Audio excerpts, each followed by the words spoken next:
Estranho, sim, é que é possível.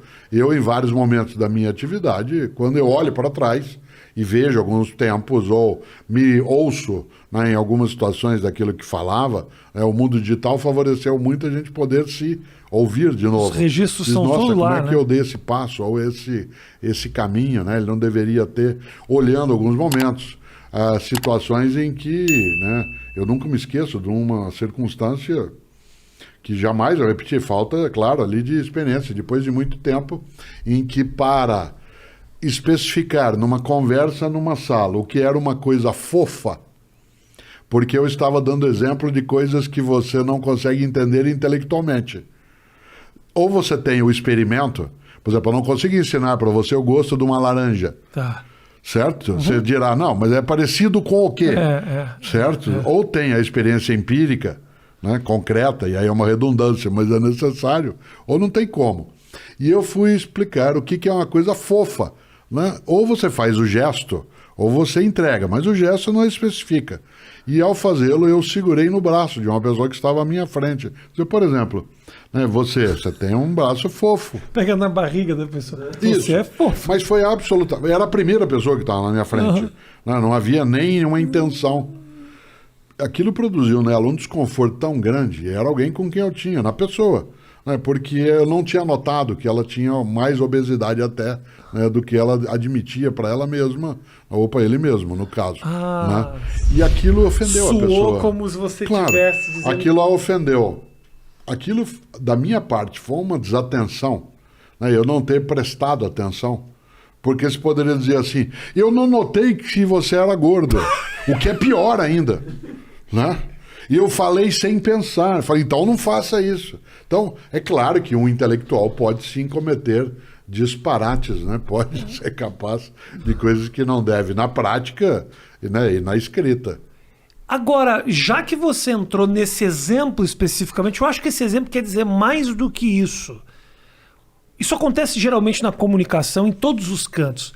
Você fala algo sem a intenção da ofensa, aquilo... Eu já entrei no modo Cortella de verbalizar. Ofensa. Isso. E essa pessoa... Você não tem o intuito de ofender. Essa pessoa se ofende.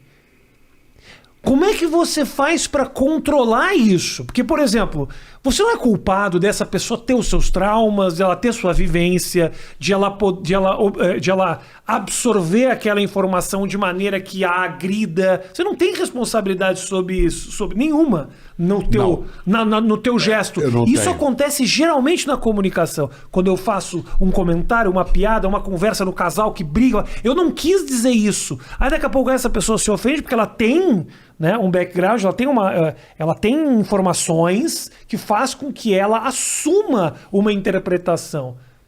E eu sou obrigado agora a abraçar essa responsabilidade e me pedir desculpa? Você que se comunica, e eu também, em público, portanto, é diferente de uma conversa.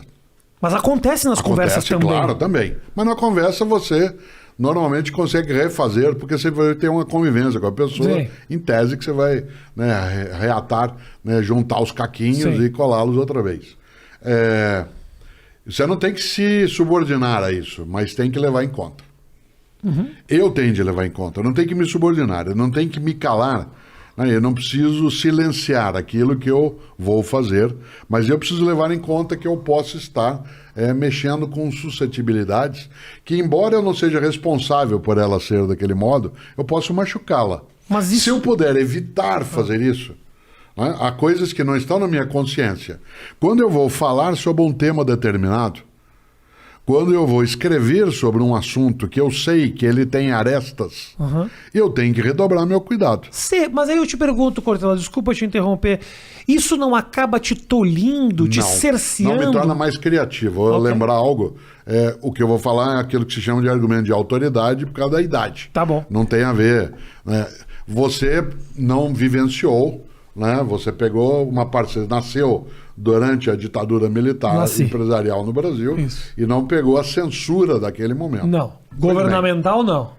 Não. A censura que foi feita naquele momento, ela não impediu a criatividade. Sim. Se você observar, a expressão musical, a expressão do teatro, a expressão, né, daquilo que é a comunicação, ela teve que encontrar outros caminhos nos quais ela redobrou a inteligência. Sim. Haja vista que nós somos capazes, né, de rememorar algumas das peças de teatro, algumas das novelas que foram produzidas naquele momento. Não que a censura ajude a criatividade, ela obriga mais do que ajudar. Por isso, não é que eu, Cortella, queira silenciar o tema porque alguém se fere, mas eu preciso redobrar o meu esforço para eu não dar um passo desnecessário. Meu lema no campo da comunicação, e talvez, né, isso possa parecer até inocente, mas não ria de mim, ria comigo. Perfeito. Não ria de mim, ria comigo. A gozação na escola, aquilo que hoje de modo estranho é chamado de bullying, porque existe o verbo bulir em português, né? Uhum. Não precisa usar o inglês. Né? Existe o verbo bulir? Sim, bulir. Você não vai bulir nisso, menino. Macaco que bule muito que é chumbo, né? Claro, na minha infância, eu li Monteiro Lobato. Bulir. Eu li Monteiro Lobato. O primeiro livro inteiro que eu li na minha vida foi Rei, Nações e Narizinho, que era proibida a leitura, porque minha família é de tradição católica, e os livros do Monteiro Lobato entravam no Index Librorum Prohibitorum. Na minha família também era proibido, mas é por causa do narizinho. Então. Porque todos os judeus, claro, narigudos, a gente era... Qualquer coisa que tivesse narizinho, a gente era proibido. E narizinho ali era inho, né? É verdade. Certo? Portanto, exatamente. Se fosse Cyrano de Bergerac, então jamais você poderia nem chegar perto. Né? Ora, quando a gente olha aquilo que, né, é a possibilidade, né, de bulir, está lá no Monteiro Lobato. O verbo bulir é um verbo que existe em português. Por que eu falava isso? Porque o que hoje se chama de bullying não é a brincadeira, a gozação. Porque a brincadeira, a gozação, num grupo, numa turma, numa família, ela tem uma reciprocidade. Quem é caipira como eu, gosta de jogar truco. O jogo de truco, que aliás veio para nós via Rio Grande do Sul, a primeira menção ao jogo de truco foi Mário de Andrade no Macunaíma. Certo? Não sabia disso. Que veio da Argentina o jogo, da Itália para a Argentina e depois para cá. O interessante é que no jogo de truco, para quem já viu jogar, você xinga o outro, você sobe na mesa, você diz você é o ladrão, né? Você fala você é um imbecil, etc. Mas o outro também fala. Certo? E você é humilhado, e a humilhação é recíproca, porque agora eu te humilho, na outra é o contrário. Na escola mais antiga, você não tinha uma dimensão onde se pudesse maximizar a ofensa, né, a ponto dela se tornar algo que não tivesse reciprocidade. O que caracteriza o bullying, né, é exatamente não poder haver o outro lado. Eu não faço o que comediantes, alguns fazem, que é falar com alguém da plateia. Eu não faço isso também. Isso. Não faço. Nas palestras, não. Aprendi como? Veja o que é uma coisa fofa. Certo? Mais um motivo para eu não falar com a plateia. Tua grande questão, será que eu fui ofensivo? Para a pessoa, fui. Será que eu quis fazê-lo? Não. Será que existe responsabilidade naquilo?